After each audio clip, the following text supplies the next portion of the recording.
لعنت کرنا نہایت مذموم ہے، چاہے آدمی ہو یا کیڑا ہو یا جانور، ہر شے پر لعنت کرنا نہایت برا ہے۔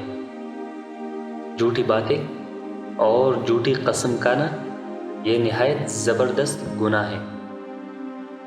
جاننا چاہیے کہ غیبت صرف زبان سے نہیں ہوتی، بلکہ آنکھ سے، ہاتھ سے، اشاروں سے، لکھنے سے بھی پیدا ہوتی ہے، اور یہ سب حرام ہے۔ جس شخص پر کوئی چیز شرعاً دینا واجب ہو اور وہ نہ دے تو ہمارے نزدیک وہ شخص بخیل ہے۔ کچھ لوگ شہوت بڑھانے کے لیے چیزیں کہتے ہیں، اور یہ کام جہالت کا معجب ہے، اور اس کی مثال اس شخص جیسی ہے جو اشیانہ زبنور کو چھیڑے تاکہ اس کے پیچھے پڑ جائے۔